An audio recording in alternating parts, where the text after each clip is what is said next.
Papakita po namin sa inyo ang common na kalaban, kaaway ng mga farmers na nag-grow ng corn. So anong tawag dyan, Love? Ito may fungus din ito na nag-grow. Nag-grow siya sa kernels ng corn. Ayan. Nakikita nyo. Ayan, They look like pebbles. Oo. So hindi na lumaki yung yung corn na yan. But I read it somewhere na parang nakakain yata ito eh. Sabi nila manamis-tamis daw ito. So ayan po, nakakatakot ang itsura. Para siyang mushroom. Yeah, it's like a mushroom that grows on the kernel. So ayan parang ganyan. Yan ang nangyari po dyan sa ibang corn na hina-harvest natin ngayon. Hindi kasi kami nag-spray dito ng fungicide.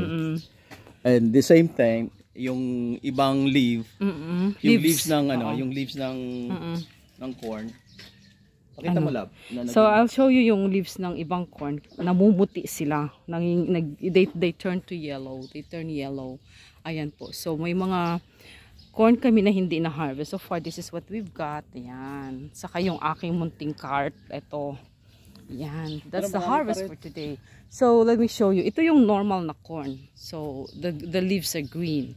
But dito sa kabila ay may kita nyo na nakain sila ng fungus. Ayan. So, yellow na and they look like they have dried up.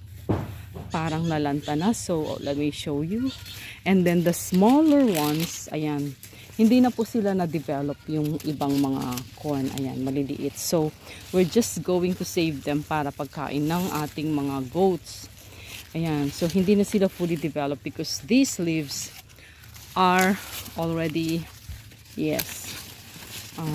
bad, eaten by fungus. So ayan po ang nangyari dito sa iba nating mga corn. So yung iba naman, they turned out nicely, full grown. Yes, yung iba naman, ayan, tingnan natin to, it's really brown, eaten by fungus. Yan, so andito na ako sa dulo ng plot namin and that's it. Yeah. Ito super liit na. Ayan, yung iba po dito na hindi na namin ma-harvest, we'll just leave them for the goats to eat. Ayan. So ito, like this one. Yan, nasira na talaga. It's really brown. This one naman is, after 70 days, ganyan pa rin siya kaliit. So yeah, that's a reality. So if you're farming and you need to learn, we need to learn a lot of things. So ayun po. Yan.